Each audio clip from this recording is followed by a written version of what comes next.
Record.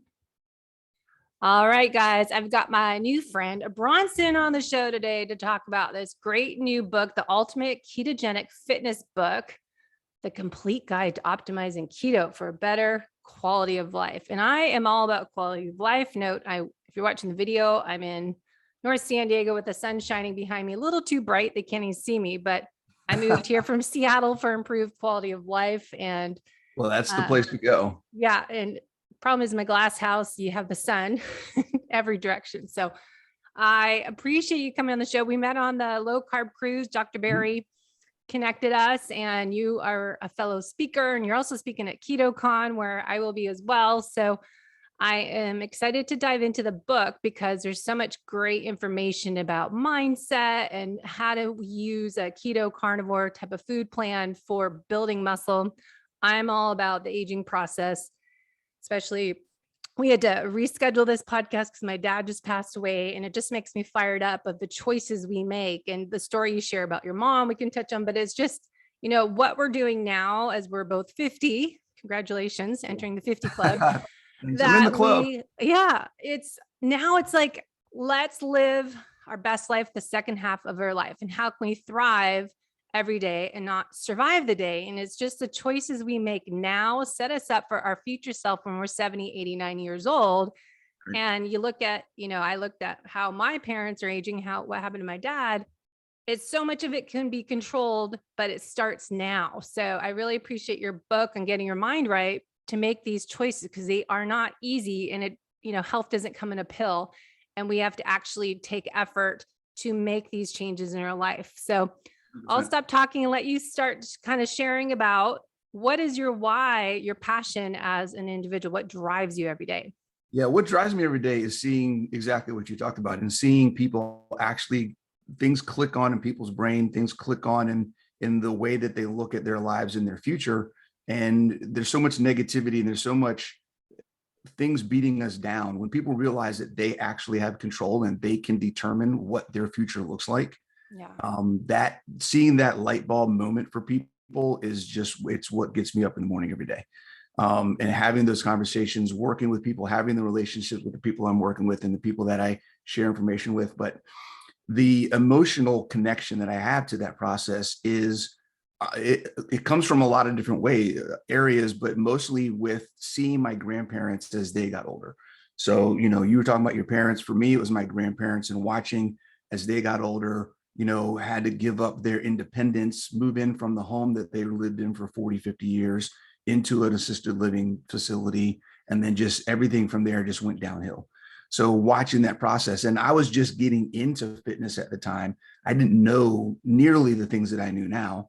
And if I had known then what I knew now, maybe I could have done something to prolong their lives, prolong their quality of life, and all those sorts of things. So just that process doesn't have to happen. And I think that's what drives me, is knowing that there are things that could have been done to help them that other people need to know about.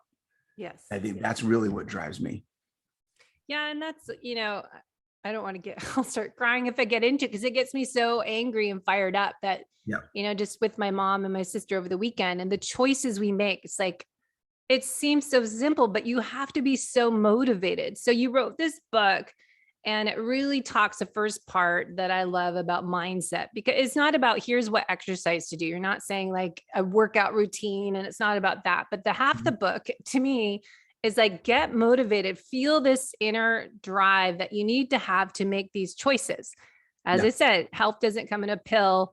I think a lot of things that happened to my dad is because he didn't exercise. He didn't go out in the morning for a walk. He didn't do the strength training. They drank a lot at night.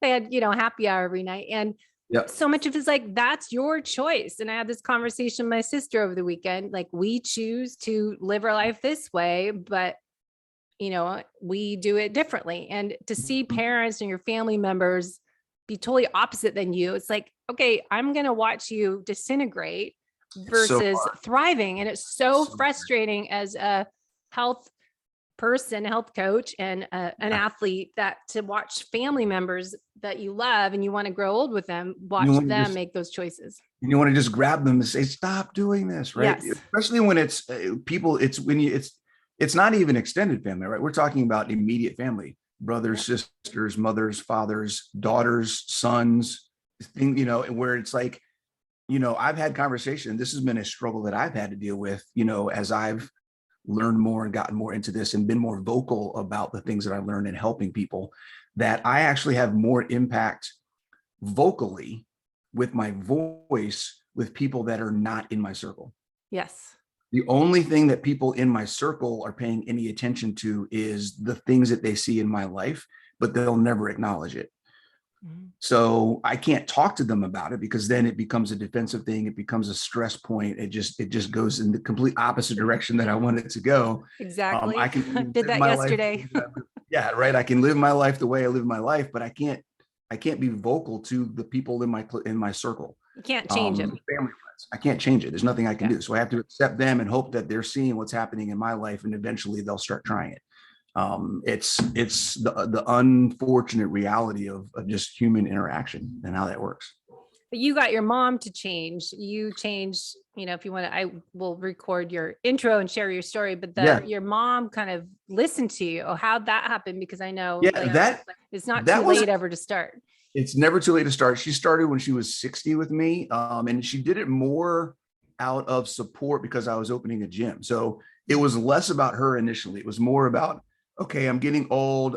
Her big thing at the time was two things. One, she wanted to support me because I was starting the gym. Two, she had gotten a bone density scan and it was told that she was pre-sarcopenic.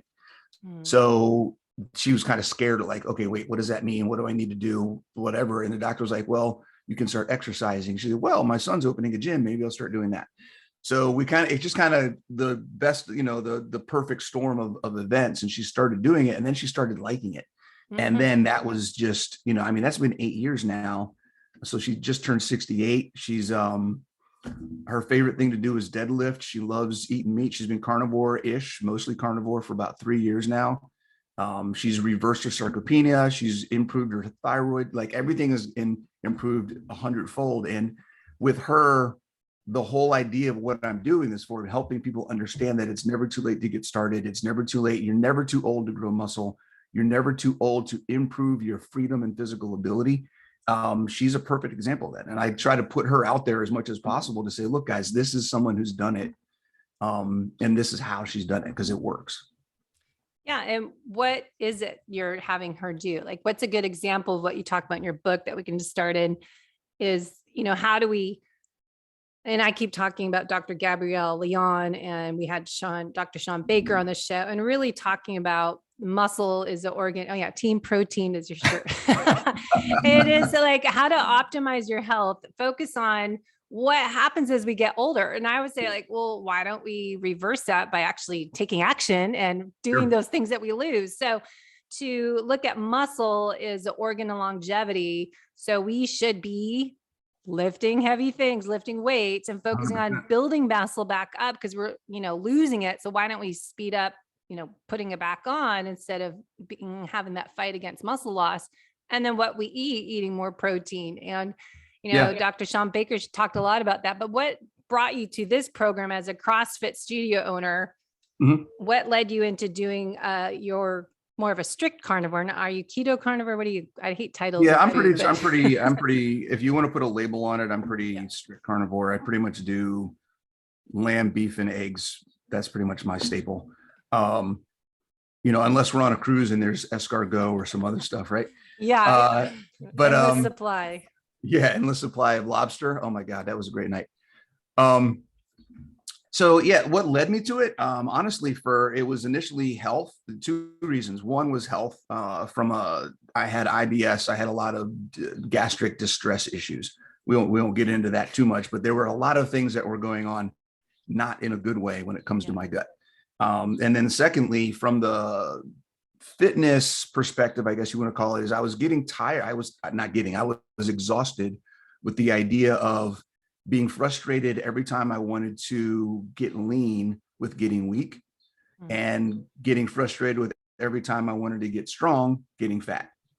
Mm. Like I couldn't find a balance between, I want my body to look a certain way, I want to feel a certain way, but I also want to improve athletically, improve my performance. I couldn't find a way nutritionally to make that happen until I started doing carnivore, until I simplified my nutrition methodology, which that's kind of one of the ways I look at carnivore. So doing all, going to carnivore, basically it was the Joe Rogan, Sean Baker podcast from several years ago. I heard that. And then I was like, wow, this is interesting. I looked into it for a few days. It didn't take long. Looked into it for a few days and then said, okay, I'll just start. So I started carnivore May 1st, 2018, and kind of haven't looked back since. I would say, my husband's more of a foodie. So to do carnivore, do you feel like you can be creative? Are you not like interested in fancy meals? Cause I know even Ben Greenfield doesn't like carnivore because he likes other foods. And do you feel like you're into having not fancy meals, but more variety? I mean, it's just kind of boring. As I said, Sean Baker, isn't it kind of boring having the same thing, every few days and just eating a plate of meat? I look forward to every single meal. Like I can't wait to get up in the morning and make my eggs and meat or whatever it is I'm making for the day, or later in the afternoon having my second meal. Like I enjoy every single bite every single time, and I have for 4 years. Mm-hmm. The thing is, and this is maybe something we can talk about, is the idea of putting labels on things and saying something is carnivore or not. Yeah, I hate labels. I personally, I would prefer to say that my nutrition lifestyle is based on nutrient density. Yeah. I prefer to make the choices that are as nutrient dense and bioavailable as possible, which for me tends to be mostly meat. Yeah. Because that's what, oh, sorry, go ahead. No, I was gonna say, because you can have, like, someone wants to have vegetables or do other stuff and mix things up and have fancy meals, and they need this or that to make that happen. Fantastic. I think if the focus is on, are you doing the most that you can to optimize what you're putting in your face, then that's where you're going to see the benefit.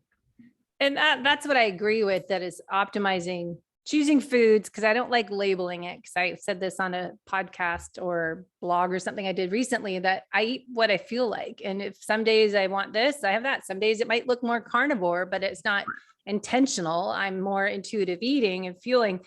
But optimizing nutrient dense foods is what I like to think of it as. And I know Brad Kearns was talking about that too. It's not necessarily like carnivore, keto carnivore, whatever you want to call it, or proper human diet. It is a nutrient rich diet. And I think that's what everyone talks about on like the low carb cruise that Dr. Barry's having each year now, and talking to other people. It's not, carnivore. It's just eat real food. I've always said from nutritional therapy 5-7 years ago, is eat real food that balances your blood sugar.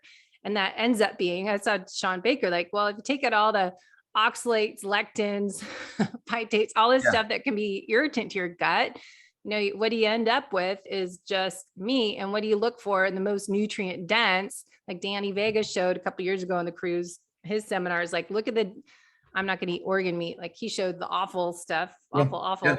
But all the nutrients in it. So I choose to do Paleo Valley organ complex instead, because I'm not going to. I'm not eating all the organ complex parts. But talk about kind of what's a day look like for you. So like meal prepping, do you measure? How do you count your macros? Let's dive into that first. That's one of the things I talk about when I talk about we'll just say carnivore for lack of trying to put it in the box, but I think it's simple. So for me, I get up in the morning, I make my coffee with some heavy cream, usually, just because I don't like drinking black coffee. I know. As much, unless I have to, unless I'm camping in the woods. Like there's something like if I'm camping in the woods, I'm totally fine with black coffee. I don't understand what that is, but if I'm at home, like I can't do black coffee. But yeah, so I have some coffee, and then usually around 10:30, 11 o'clock. I'm a little late today. I haven't eaten yet today, but 10:30, 11 o'clock, I make my first meal, which is usually something like 8 to 10 ounces of some kind of meat with 5 to 8 eggs. That's my first meal. And then my second meal is usually something similar, unless I want to mix it up where, maybe I'll do some fish in there. I'll throw some fish in instead of like a red meat. I may do have you ever made what's the word I'm looking for? Chicken tenders with pork rinds, like Oh, fried chicken. no, but I did win that on the low carb cruise, the pork rind crumbs Yeah. stuff. Pork rind crumbs, I take the didn't know what pork to do rind with them. crumbs, you batter, you get some eggs, you get the chicken tenders and you fry them up in butter. Like that's fantastic. So it's pretty much, it's super simple. I don't meal prep. I just make what I need when I make it, because it's not like there's a lot that goes into just cooking up some meat. My meal prep is right when I'm eating. It takes 10, 15 minutes to make something and then I'm good to go. Yeah, it's like Natalie, your girlfriend, made Maria Emmerich's protein sparing bread. And Yeah. I was looking at them like, that looks awesome, but that looks like way too much work. Yeah. So to whip she's it a little bit up and do different. all Yeah, that. she's much more bougie when it comes to her food than I am. So she likes making all these different things and playing around with baking stuff and cooking stuff and doing things like that. So she has usually a little bit more prep time. She's using the crock pot all the time. And so, I mean, I do steal the food that she makes when it's good like that, but I don't do it myself. Yeah. So like put in your workouts. You're more a CrossFit type of workouts. You're doing high intensity workouts, probably some days a week, and then you're doing heavy lifting. Talk about that. And then let's talk about, I always like to share with our athletes, or more probably endurance athletes that are listening, but fueling and matching your fueling with your training. And how do you do that? Like, I'm not going to eat a steak and then go do a set of box jumps and burpees. So what do you do for nutritionally and timing your nutrition and your macros around your exercise day? Yeah. So my exercises, so what I'm doing for my fitness routine, I'm actually in the process of changing over to something that's completely different. But traditionally, I've been more of a CrossFit, what we call conjugate program, which is a combination of general physical preparedness and strength, functional movement, things like that. So getting a bunch of different things from a metabolic perspective, short-term, medium-term, long-term exercises or workouts, full body stuff, ranging all over the place, or all kinds of different modalities. So, that's, traditionally you think of that as being very glycolytic. It's actually a lot of glycolytic. It's a lot of oxidative. It's a broad range if you're doing it right. So it's not any one thing. So I think that's a misconception, that people think CrossFit is all glycolytic, which really not any more glycolytic than any other sport. In fact, if you're doing it right, you're getting just as much glycolytic as you are oxidative or phosphogenic. So it kind of goes across the board. What I'm actually doing now, if anybody's interested, is I'm actually switching out of that. So I've been a CrossFitter for 12 years. I've been doing that. I've focused and changed some of the percentage of how much I focus on different things. Like maybe I'm still doing CrossFit, but I'll maybe focus more some time on some sports stuff, or I'll maybe focus more on gymnastics and try to get better at specific areas. But what I'm doing now is I'm pretty much pulling back completely from CrossFit, and I'm actually going to be following some powerlifting protocols and trying to work specifically on core overall, just raw strength. So squat, deadlift, bench, that's what my focus is going to be, and just seeing how far I can go. Because this is another thing we talk about, I'm doing a lean bulk right now. So I'm working on adding lean mass without having any change in body fat percentage. So I'm kind of doing an N=1 experiment with that. So part of that is being like, what can I do to get as strong as possible and put on as much lean mass as possible? So I'm switching up the whole thing. As far as nutrition goes, I don't worry about timing at all. So this is something that I espouse to my clients, and it's what I do myself is, for me, my focus is on getting what I need in a day. Period. That's the baseline for me. So if I eat before a workout or after a workout, it really doesn't matter to me, as long as I'm getting what I need in a day. The fuel for my activities is coming from my body. I don't feel like I need to add extra, because I'm not working out at a level. I'm working out at a level that's higher than average, but I'm not doing so much volume, and I'm not doing it at such a level of intensity at 4 or 5 days straight in a row that I have to worry about fuel replenishment in the time before I get my next rest. Yeah. So that's not really an issue for me. And I think for 99% of the people, every average Joe, I don't think that's an issue. So I don't really worry about it. Yeah. Then you get to, like, a lot of people listening are triathletes that are probably burning themselves out and not eating enough, not getting enough protein, because they are doing way too much cardio, when you are training for a half Ironman or Ironman and you've got swim, bike, run, then, Yep. you know, I used to always talk about this when I got my health issues and wrote it in my book, Life's Not a Race, that I was doing yoga, because you got to do yoga, you got to do your strength training, you have to do your interval training. And then I was swimming, biking, and running. And, you know, doing all of that is like a lot of training. And then you're training at a high level. I was elite athlete, top age group athlete with the training schedule. So I'm doing that 20 hours a week on top of being a trainer and demoing Debbie demos and coaching people that, you know, you end up doing so much exercise. And so I would say less is more, including for that. But I also, going back to what you're saying, variation, I think it's so key to vary what you're doing. Like I'll write a program for a client for the month, or, you know, building it in a quarter, or whatever it might be, but people need to vary what they're doing so much to see more results. Like I would do Ironmans for 15 years and I would say, I'm doing 20 hours a week cardio and training for Ironman, but I didn't lose weight. My body was so used to it. It's like, no big deal. 5-hour bike ride. Woohoo. You know, it wasn't like I was going to lose 2 pounds of weight off my body and get to be the skinny rail because I was doing all that training. So it's obviously, you know, too much of anything causes imbalances and dysfunction, but also the importance of your saying is like building muscle and prioritizing your protein intake throughout the day and lifting weights, heavy things, or whatever it might be, that you're varying that periodically. Yeah, I mean, it's basically, it's about work capacity. So there's a lot of things that go into work capacity. It's not just endurance, right? Stamina is an aspect, strength is an aspect. I like to talk about it in the analogy of looking at a balloon. If I have a balloon and I take it out of the bag, right? We have 3 metabolic pathways. If I take it out of the bag and I just take the balloon and I pull it and stretch it and snap it, that's like the phosphogenic, right? It's quick, it's hit, it's bing, bang, boom, it's there. And then you have glycolytic and oxidative, where if I just blow it up a little bit and then let the air out, it's going to come out. That's glycolytic. If I blow it up and stretch it out and make it as big as possible and then let it out really slow, that's oxidative. So the different aspects. Now, what happens is if you only do one or the other, the balloon never gets more capacity. It never can get bigger. Right. So, you know, we've all done this. You take the balloon out, you stretch it, you blow on it, you stretch it, you blow on it, you try to make it as big as possible. So training in multiple things allows the total capacity of what that energy, what your body can do, so that you have more to work with. So I work with a lot of people that are endurance athletes, and every single time, the first thing I don't walk in the door and say, hey, we're not running for a month.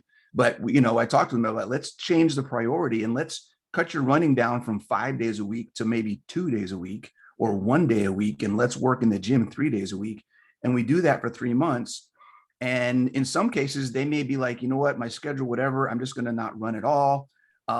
We're doing things metabolically differently than running. And they come out of that and they go run for the first time and they set a 2-minute PR on a 5K, or they set a 5-minute PR on a 10K, or like, it's like, they're like, what the hell happened? You know? And I'm like, well, you made other aspects of your body more efficient, which support the sport that you're trying to perform in. Yeah. So it's not, you can wear one pathway down. If the other pathways aren't helping compensate, then you're missing out on performance. So that kind of leads me to something you talked about in your book, not to use heart rate monitor. And so we always, in Ironman training, a lot of people do maffetone, the max aerobic function heart rate, to build your aerobic engine. And then when you're not seeing results, you start doing a monthly test to see if you're getting faster at that, say 130 heart rate. And then you add speed work. But I find as an aging athlete, I need to do the less low heart rate work and more intervals, and then focus on more strength training. So I think, you know, what you're saying with heart rate training, kind of hear your perspective on that for athletes, and how important as we age, how we got to change. And I say, I'll just throw in, because I'm 50 now, not to blame the aging process and use it as an excuse, but embrace the aging process and adjust how you train. Because when I was 30 and 40 kicking ass in Ironmans and marathons. And now I struggle, but so why train the same way I did when I was 30 and 40? I need to change differently. So talk about your perspective on that and then the heart rate training. Yeah, the heart rate. So there's two differences. There's differences, and I think in the book I'm talking about heart rate training primarily from the idea of fat loss. People look at heart rate training as this is how I want to lose fat, and understanding that you're going to have much more success building muscle and letting that improve your metabolic function, so that then the fat manages itself. Right, your body's going to be better if you have more muscle. Your body is better at managing fuel, so fat loss isn't something you need to worry about. And it's a similar corollary to the athlete. Instead of fat loss, we're talking about endurance and performance. So if you have, it goes back to the balloon analogy, if you have muscle, you have more capacity to work. The same level of work done requires less energy to do it. So it increases your ability to perform because you're spending less energy to get the same amount of work done. You can do work longer. And so that's where the heart rate, I mean, your heart rate, the heart rate is a marker that shows how hard you're working, but it has nothing to do with how much work you're getting done. Yeah. So right. And that's the thing that people kind of miss up. Well, my heart rate's this. Well, okay, my heart rate's this, and I'm doing twice as much work as you are. Why is that? Right. Yeah. Because there's other factors that go into that. So that's so true. So it kind of goes into what you're just saying is how do we lose fat? Everyone's trying to lose weight and we're usually doing it the wrong way. So what do you find the way to lose fat weight nowadays with your research and your experiments? Build muscle. It's all about metabolic function. Fat loss is extra body fat is a symptom of a poorly functioning metabolism. So if you can fix the metabolism, then the fat loss will take care of itself. And fixing the metabolism is a combination of the choices you make in your lifestyle, as well as giving your body time to actually work properly. So you can't fix your metabolism if you're doing things to make your metabolism not work. So you got to kind of pair all that stuff together. But I look at it like a bathtub. If I have a bathtub that's overflowing, there's a reason the bathtub is overflowing. The plug doesn't work. There's too much water coming in, whatever it may be. But if I'm spending all my time trying to use buckets, mops, towels, and all this other stuff to pick up the water that's coming out of the bathtub, but I never fix why the bathtub is overflowing, that's kind of what we're doing right now. A lot of people are just focused on the wrong thing. Well, that's a different rabbit hole. I won't go there, but what is the why? No one ever in traditional medicine looks at why is that not working, instead of giving it a Band-Aid or keep doing the same thing over and over again and try to expect different results. Insanity that we don't really, that's what I do. And you do, but I think too, is looking as a health fitness coach, I'm investigating what's actually going on and figure out what's a personalized program for you based on what's going on, your signs and symptoms and labs. But I think so many people just don't look at alternative methods and, take a medication as like anti-acid pill, for example. I was dealing with someone that's like, that doesn't solve why are you not digesting your food? And same with exercise. Like, hey, I'm not burning fat. What am I doing wrong? Because most people in their head have it programmed that I need to go do the elliptical machine 30, 45 minutes, an hour, 5 days a week to lose weight. And like, no, I don't want to do that. And that's going to exponentially increase, right? So first you got to do it 30 minutes and then you're like, oh, I did this for a week. I lost half a pound. Okay, great. And then 3 months later, you're on there for 45 minutes. And then a month later, 6 months later, you got to be on it for an hour. And like, when you do it that way, it only works when you're doing it. Mm-hmm. And that's the key that people need to understand. And it's the same for athletes, right? If you want to improve, you need to build that capacity, build your metabolic base first. Right. And that's one of the things I love about protein and strength training is I have people all the time. If we talk about fat loss, everybody I work with, right, we go through this process of, well, if I'm losing weight, my metabolism is going to slow down. I say, no, that does not have to happen. If you're getting enough protein, if you're building your muscle, that is going to maintain your metabolic function. So I have people who lose 20 pounds and their BMR goes up. And people are like, that doesn't make sense. How does that even work? This is because they gain muscle mass, they gain function. This is about your body's ability to function and perform. And that's what we're focused on. So burning more calories at rest all the time. rather than just burning cardio machines. You're burning that 100 calories probably while you're doing it, and versus lifting weights and eating protein, having more lean body mass, you are burning more calories all the time. People forget that. I don't know where we got so stuck on doing cardio machines, but I always say, look in the gym, look in the gym and look at the people doing the cardio machines, and look over to your left and see the people lifting weights. What do their bodies look like? It all has changed. Oops, I just unplugged myself. So the fasting for athletes, and how do you say you just kind of eat whenever, because you're lifting more weights, not going for a swim, for example. So how do you fast? You work out mostly at nighttime, right? So I'm an afternoon, evening. Afternoon. Yeah. I usually eat around 10:30, 11, and then I eat again 3-ish, 3 to 4. And then I usually work out probably 5 or 6. That's kind of my normal schedule. So we've talked about spreading. So you're spreading your protein out about 3 to 4 hours or 4 hours. I know. Yeah, it's really not. It's more about if I'm hungry. If sometimes I'll eat at 10:30, 11 and be like, man, I'm hungry again, and eat it too. Yeah. It depends. Sometimes I'm just, depending on what I have, the leaner I go for my first meal, it usually tends to last me satiety to last a little bit longer before I get hungry again. So, it's more about how I feel. I don't specifically time it. Yeah.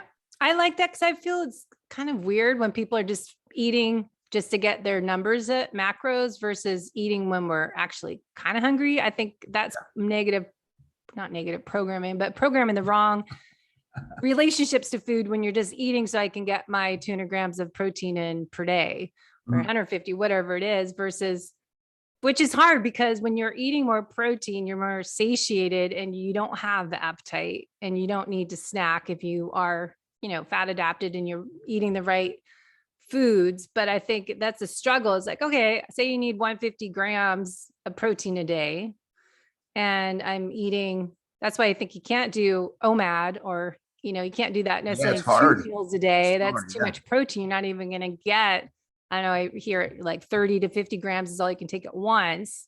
Yeah. Absorb it. That's always like, no, yes, no. And then how do you get more, but you're not hungry? Then you don't want to eat before bed. So I was trying to figure out, like, mapping out having a cup of bone broth. That's only 10 grams of protein. And if you have an egg, that's not much. And then you have a Paleo Valley jerky stick, I need like 6 of them.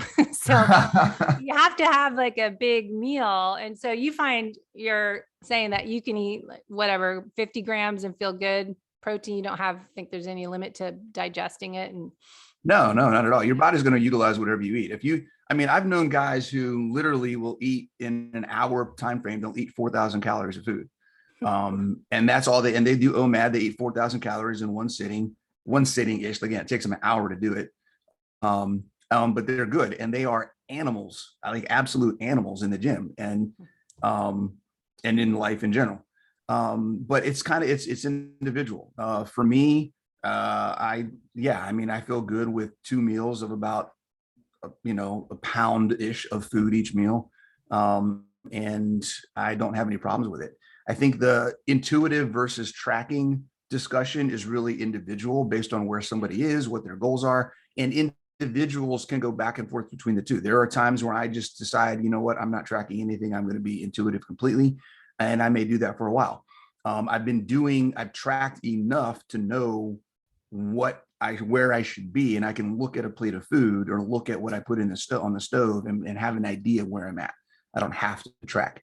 But there are times like right now where I'm doing a specific experiment or I'm going through a change. And I tell people all the time, like, you don't have to track, but it's more beneficial if you're trying to change something to track it. Well, it's like we say, test to not guess. You don't know what you don't know. Exactly. You don't know if you don't know. Measure it. Right. If something's not going the way you think it should be going, you're not performing well. Your body composition is not changing like you want it to. You don't feel good. Something's off and you want to say, okay, what am I doing? Well, you have to track for that. If you figure it out and then you want to go back to intuitive, then have a blast. Do that, whatever works best for you. And I think that's the underlying thing. Whatever works best for you is always the caveat that goes with all the stuff we talk about. Yeah, I think it's like I do a lot of times with new clients, a supplement audit. It's like, do you need all this? And what are you taking and why and when to take it? And let's look at what you're eating. And let's work on digesting your food properly to get the nutrients from there and getting your gut healthier. So you're actually breaking food down and absorbing it in your gut. But I think a lot of it is, yeah, testing sometimes. And it's that fine line I'll talk to Natalie about when I interview her.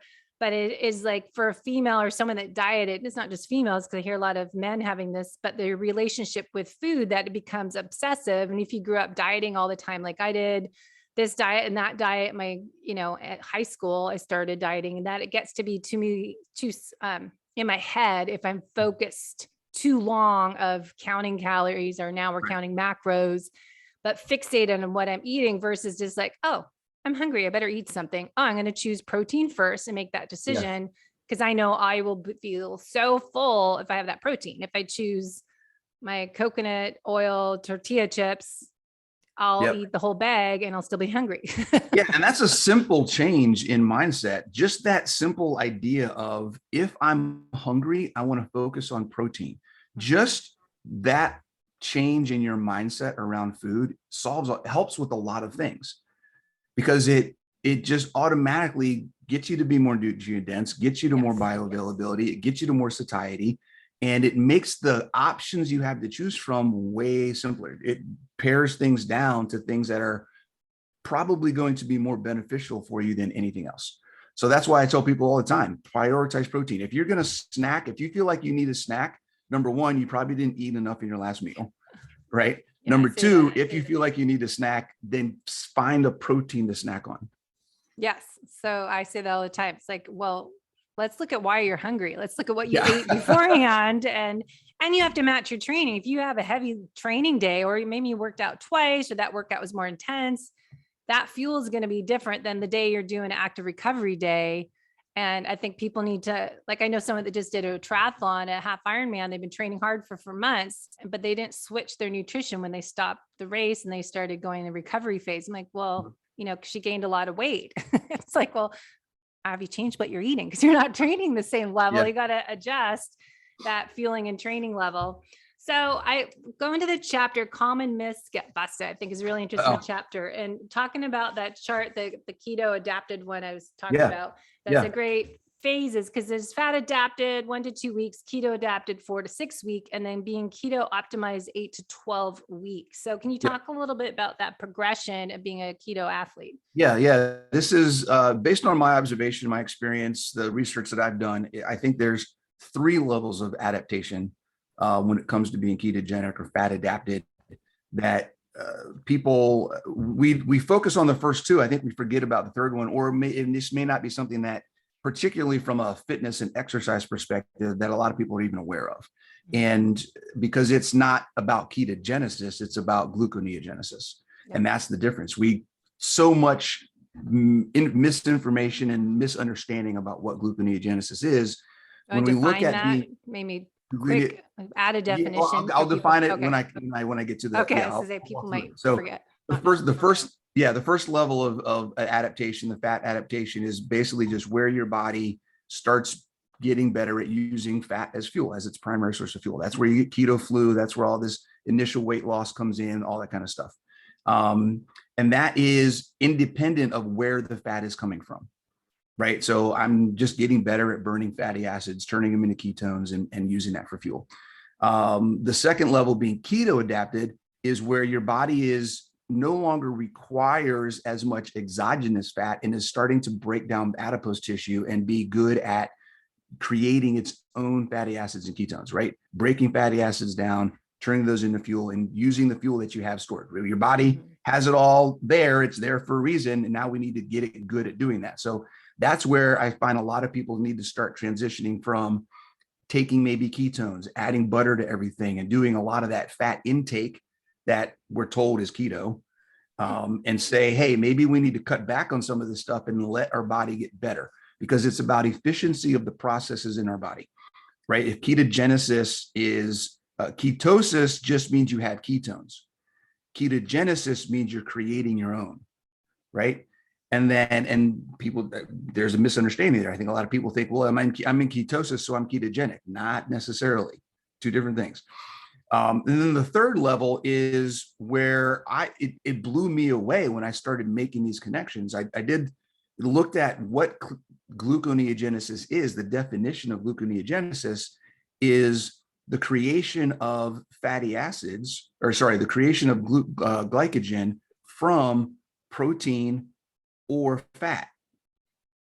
And I was like, wait a second. I've always heard that gluconeogenesis was the process of creating glycogen from glucose from proteins. It's going to break down all my muscle and turn everything into cake, right?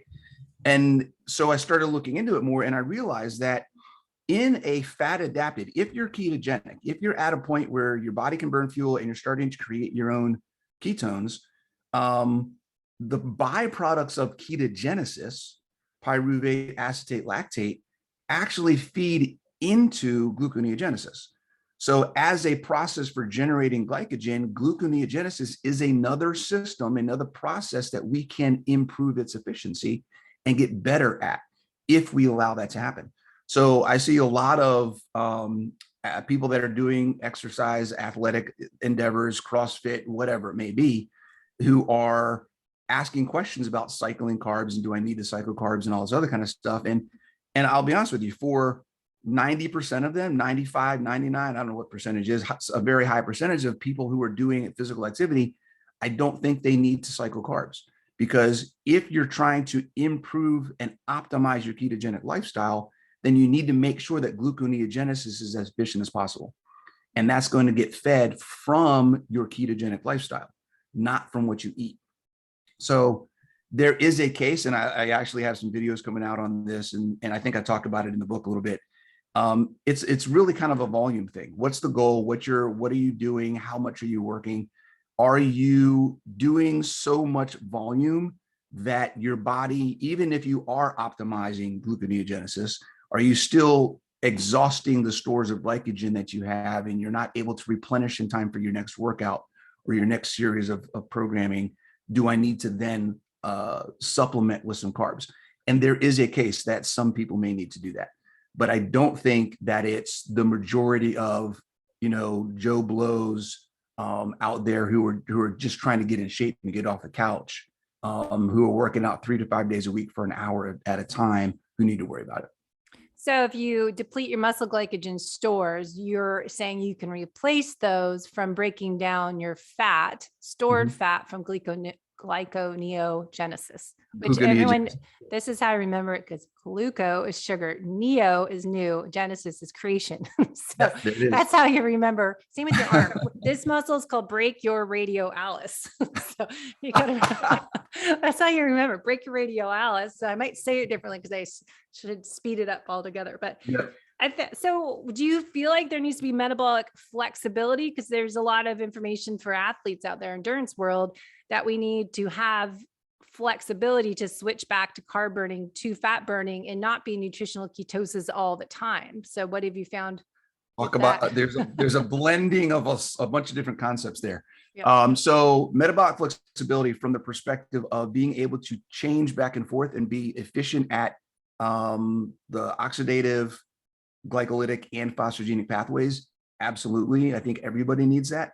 The question is the flexibility from a digestive standpoint and where those fuels are coming from is a different thing. So our body's ability to process carbohydrates exogenously to provide that fuel is different than our body's ability to utilize that fuel for energy. So two different things. And I think, again, it's based on what is the goal? What is the person trying to do? What is their training volume? What is their recovery time? Unfortunately, I have not been able to find anything specifically studied or referenced for fat adapted low carb athletes and what the optimal or what the estimated or average glycogen replenishment time frame is. Right. So if somebody is low carb and they're eating less than, say, 25 grams of carbs a day and they're athletically active, how long does it take for gluconeogenesis to replenish their stores based on the activity that they did? I have no idea. I can't find anything. The stuff I found references somewhere between 10 and 13% within a 24-hour period, but I really have no data to show what that is. I do know that we average about 700 calories of glycogen in our body. So if you're working out and you're burning 250 calories of fuel a day, assuming that all of that is glycolytic, okay, which it's not in most cases, there's all three are going to be used.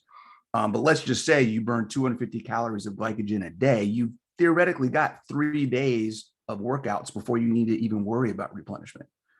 So there's a lot of things that kind of go into that. But I think, yes, from a performance perspective and a fuel utilization perspective, we need to train in all three pathways. Mm-hmm. From a nutritional, digestive, body's ability to process and break down macronutrients, I think that's very individual, and it's based on what the individual's requirements are. Like for me, I don't eat carbs. I don't work out to such a volume, and I make sure I get enough rest in between the workouts that I'm doing, that I've never had an issue in 4 years. I've never had an issue with fuel for any of my workouts. Yeah. I've never had a need to. And I operate at a fairly high level when it comes to CrossFit, weight training, and everything else. So are you doing a 1 a day workout, or do you work out? I do once a day. Once a day. Yeah. See, I think we have to fine tune it a little bit for the female athlete, especially the cardio. With like example, speed run, hill repeats this morning, master swim at lunchtime. I'm going to go lift weights at 5:30 p.m. Mm-hmm. So do I need carbs? Not really, but I'll do maybe like, I think it's so personalized. And I think that's why people need to work with coaches as ourselves, because that's what I do with people. Like I says, well, let's look at what you're doing and create the ideal plan for Debbie, because I don't like to eat at night. So I'll take my essential aminos. And if I feel like I'm kind of hungry, I'll have like make a little shake, or wintertime, maybe a cup of bone broth to try to get that protein. But I think, maybe I'll add a little bit more on the weekend if it's something, or more vegetables. I mean, again, it goes back to me like, okay, I feel like that broccoli, or we had cauliflower the other day. I'm like, I don't feel like that. I just want the burger patty. So I think for athletes, female athletes, there's such different research coming out that women, the last week of their cycle, do need to eat more progesterone building foods that end up from a lot of vegetables or fruits, citrus fruits, berries, but also from grass-fed meat. So you don't have to have the vegetables, or it's actually not that many vegetables, but it's more the citrus fruits and papaya and things like that. Dr. Mindy has lots of info on that. What are progesterone hormone building foods? But then you can do the grass-fed meat and get a lot of those nutrients. So if you choose to, stick with more of a meat-based, animal-based diet, nutrient-rich food plan, I think it's good. But, I think listening to your body and lab testing, getting your labs done quarterly or twice a year to figure out how are your hormones doing and all of that for women, especially those athletes that are. The last subject I want to hit on is the chronic stress, because everyone probably knows my story. If chronic stress, you might be doing all the right things, like I was doing low carb, fasted workouts, doing lots of training. I was doing all the right things, but I still suddenly gained 30 pounds and had fatigue and depression, anxiety and hormone, everything screwed up. And my gut health, pathogens, everything was a downhill spiral since 2013. But I was doing all that stuff way back then, drinking bulletproof coffee by like a gallon and not eating till like 3:00 in the afternoon. But I'd work out, say 3-4 times a day with clients and whatnot. So what would you do for your perspective on applying, getting stronger? The goal is to build muscle, I think, and focus on quality of life, which is to me, building muscle, eating protein, and managing our stress, because all stressors accumulate and overfill our beaker of stress and cause imbalances, dysfunction. So what's your take on, how to manage stress and how stress impacts our ability to burn fat, optimize health, and improve performance? I think simplifying the process is key. The more complex something is, the more stressful it is. I mean, that's by definition.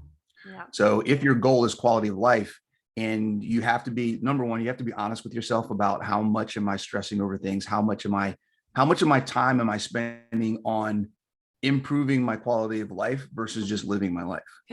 That's so true. How many people Right. listening listen to like 20 different podcasts and get more information, then they come to you and have like, oh, okay, I'm trying these 50 different things I heard about. Right. And it's like, okay, that's just so stressful right there. Stop. Right. So that's one of the reasons I love Carnivore. That's one of the reasons, I try to keep my workouts fairly, I don't want to say simple, but fairly straightforward.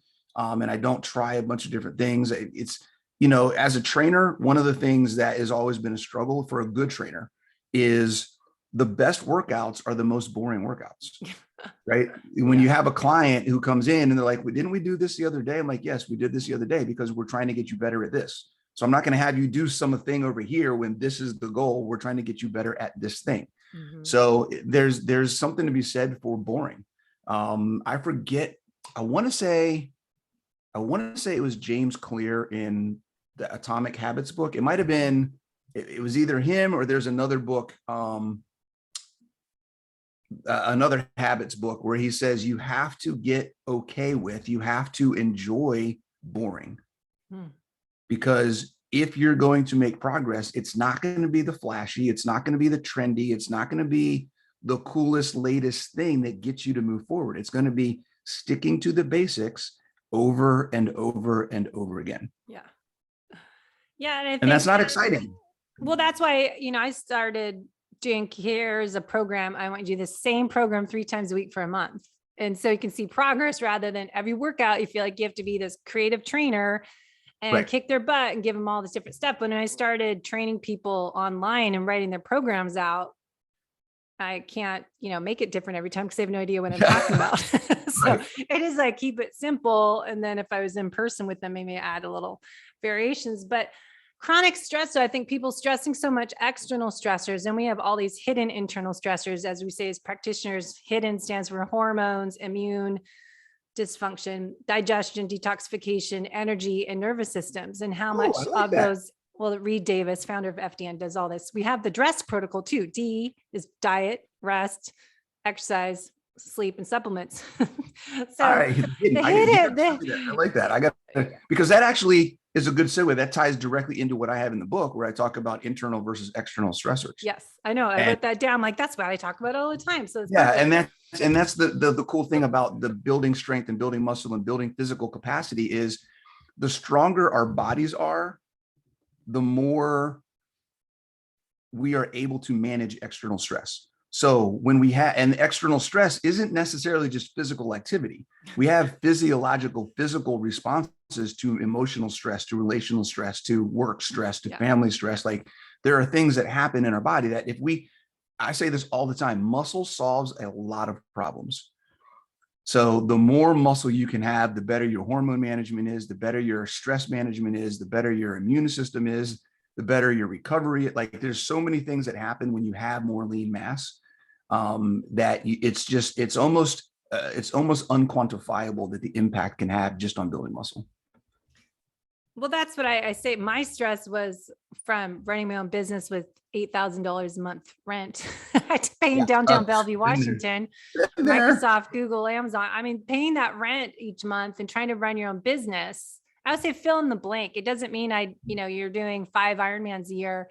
It could be that I have pressure to pay bills each month, and you have to make so much income, and your income, if you run your own business, you have to get clients in the door. And then it's just constant stress. Like I couldn't sleep, and, you burn the candle at both ends, going to bed too late, waking up too early to get things done. And it's not sustainable. And I think that's with everything. That's a good word. Thank you, Debbie. Sustainability is the key thing for all of this. Like, how can I do this to go back to the beginning, improve my future self when I'm 70, 89 years old?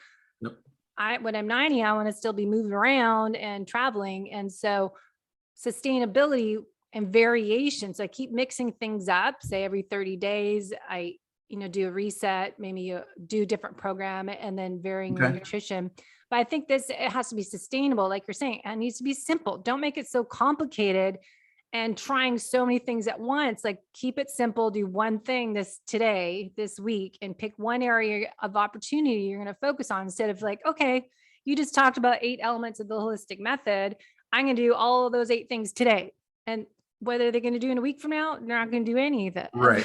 So I think, picking one thing from your book that you're talking about, how did they get started, and, read the book first, but how do they transition to building muscle? What's the start? Yeah. Before I get into that, I want to follow up on what you just said. And I think the aspect of that we need to wrap our heads around, a lot of people need to wrap is less is more.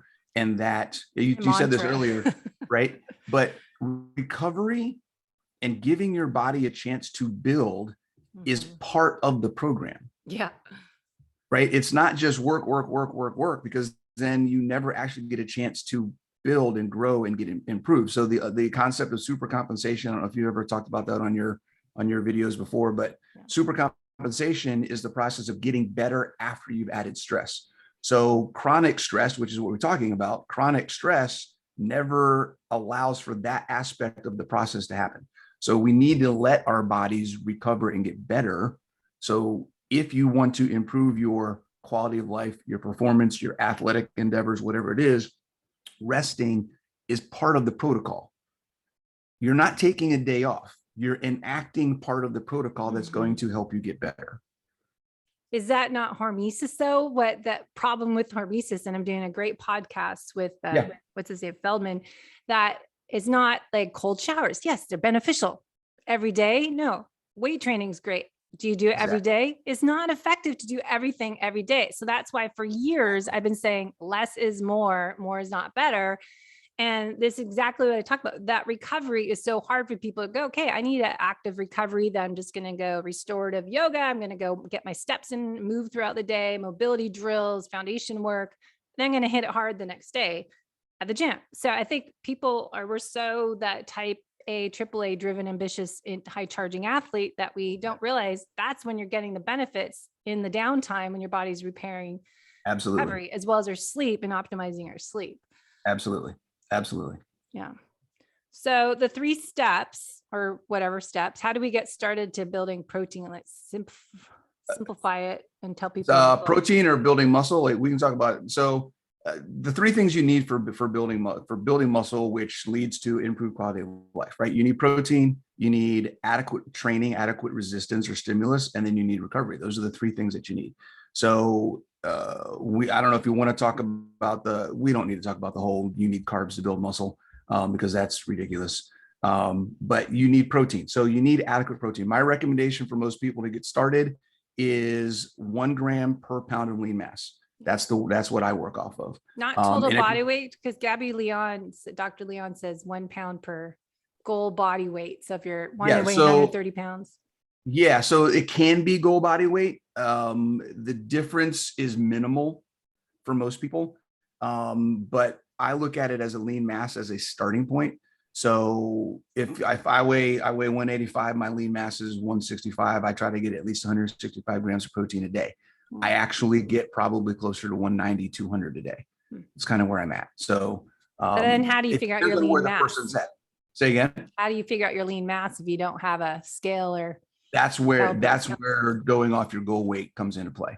Okay. So if you don't have an in-body scale or a way to get your body composition to know what your lean mass is, then going off your goal weight is perfectly fine. Because when it comes to protein, there's no too much. So if you go high and you're like, hey, my goal weight's 200 and your lean mass is 100, like, okay, whatever, go get 200 grams of protein, have a blast. You're going to do fantastic things. So I look at the protein number is a minimum. You need to work out and you need to do strength training on a regular basis. What that means for each person is completely different. Some people that may mean I just need to get up and out of my chair multiple times a day. Other people that may mean I need to go and find a fully comprehensive weight training program and lift 4 days a week. Everyone's going to be different, but you have to tell your muscles, right, that I'm doing something I've not done before. So I need to get stronger and build more muscle fiber, right? You can't get stronger by doing something you've already done. You have to do more than you've done in order to be able to do more than you can do. Yes. Right. Good one. Yeah. And I think that's so important to remember that, just keep it simple, start just working out in your house or your yard. And like for my mom to get up and do the laundry and go put stuff away, do just household daily activities is a good way to start. And then, Sure. try to get older adults on machines or, what's the guy on the cruise? I did that slow motion weight machine circuit. Yep. Yep. That's great. I think it's just not being intimidated, right? That you just think, oh my God, I have to go do a gym, that there's all these people there and it's intimidating a lot of people. So I think, working in a safe place, if it's like your outdoor backyard or your garage, or go to a class, but just not focus on the cardio and focus on the muscles. I see people having fun doing Zumba at the Bay Club where I work out, but they're all smiling and laughing, but then let's do 3 days of weights, the alternative days, do stuff you love, but let's get out lift. Yeah. There's two things to think about when it comes to just getting started. Like the people that a lot of people I work with are at a point, many of them are at a point where like, it's just hard for me to get off the floor or walk up the stairs or whatever it may be. So the first thing is, if you have something in your life that's a daily activity that you find challenging, do more of that. Mm-hmm. It doesn't have to be a program. It doesn't have to be going to the gym. If getting up and down off the floor is hard for you, then every day get up and down off the floor until it becomes easy. Mm-hmm. That's the thing that you need to do, because that directly correlates to the function that you have in your daily life that leads to your independence. So, we talked to, we sat at the table with Nurse Cindy, and I did a video with her recently that'll be coming out where she talks about the daily activities that they test. They have like 5 or 6 different things. Like if you can't do these, if you can't bend over to tie your shoes, if you can't get up off the floor, if you can't do these things, then these are the ways that they determine if you need to be in a home or not. Yeah. Right. So if you're having struggles with those things, do those things until they're not a struggle anymore. That's how you get started.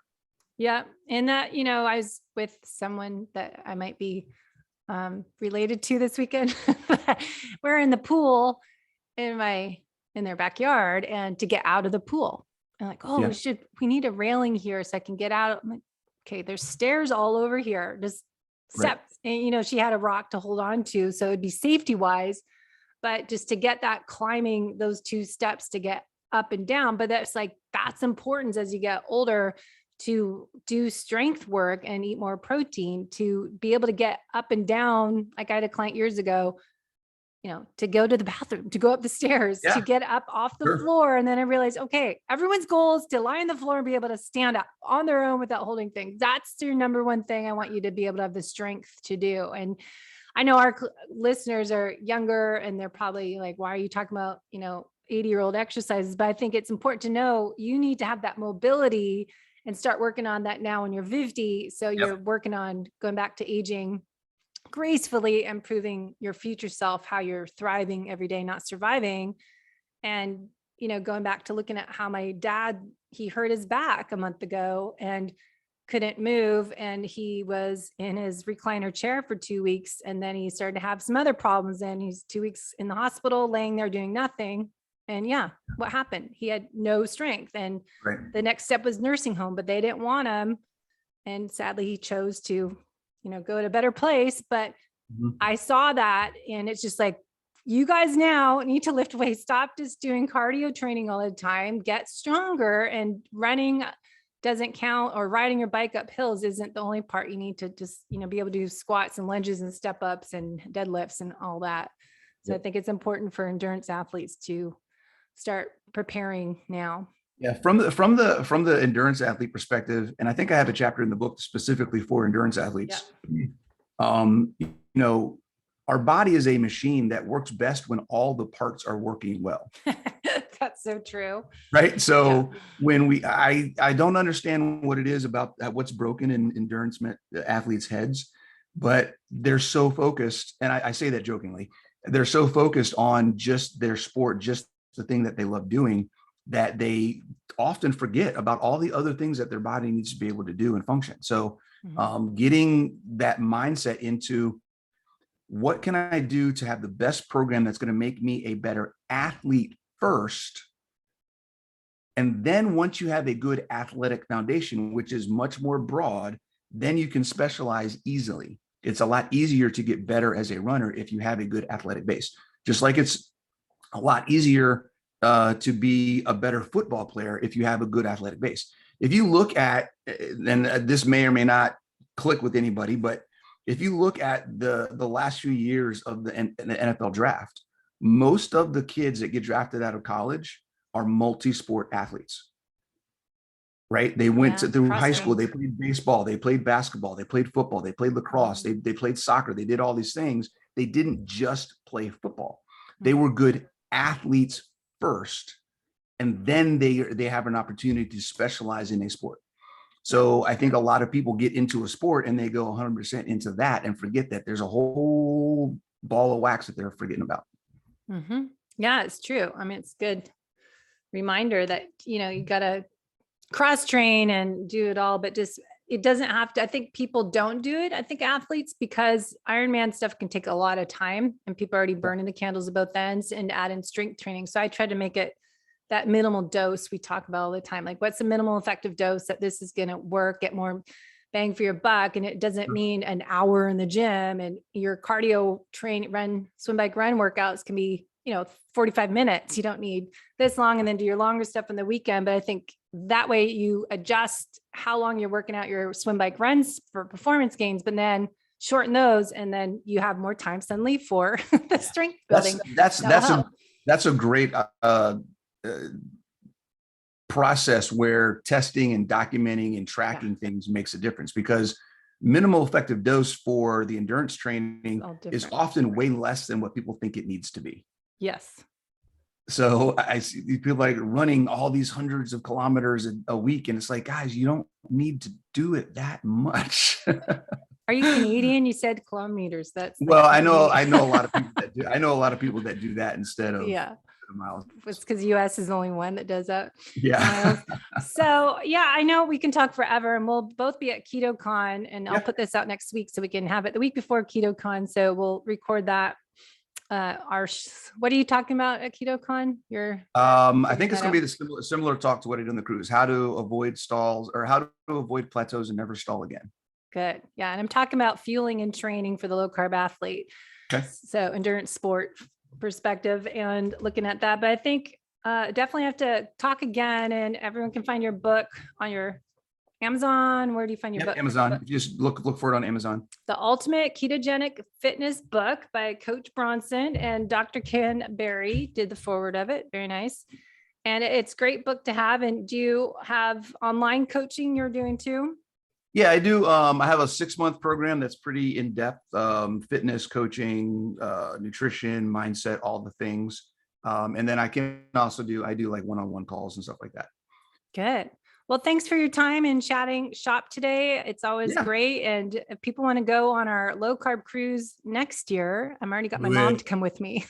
Do it. Oh my God. I didn't think about asking my family to come. That'd be fantastic. Well, Neil didn't want to go again. So I am bringing my mom, but she probably won't go to the conference, but it is my great. Mom's coming to KetoCon. Oh, good. Yeah. I think it's a great cruise to look for. It's in when is it? It's June, beginning of June next year is a cruise out of Galveston, Texas. So you can look up low carb cruise because it's great speakers and we have a really good time. And a few of us go to the gym and lift, and then, eating great food every night. It was easy to do carnivore because everything else kind of tasted gross. So the meat-based diet was easier on a cruise for sure. And a KetoCon will be great. And then you have something else this fall. You're speaking at the Palooza. I'm not sure. I'm thinking about going to, there's a ton of, this year, now that everything's open again, I know it's busy. I don't know what to choose from. I might be going to San Diego. I might be going to Boca next year. Definitely going to the PhD Summit in Tennessee in September. And there's a couple other things going on. Oh, there's if anybody's on the East Coast, there's a meetup in New Jersey. Is that a meetup, MEAT or MEET? Yeah, it's both. I know they have the meetups in Austin a lot. Yeah, I gotta host one in San Diego because we've got this hilltop acre property that's great for parties. So if anyone in San Diego wants a meetup, we can do some barbecue over here. So great. Well, I will see you soon, and we'll put this on the YouTube channel, Low Carb Athlete, and my Instagram, Facebook, Low Carb Athlete as well. So you can find everything there. And what's your YouTube channel for you, Bronson? So Ultimate Ketogenic Fitness, pretty much if you go anywhere on the internet and you type in Ultimate Ketogenic Fitness, I should pop up somewhere. That is easier. I changed everything to Low Carb Athlete and all my affiliate links to Low Carb Athlete. So to simplify again, we learn as we get 50, you learn to keep it simple, no complicated and sustainable. All right. Thank you. Yeah.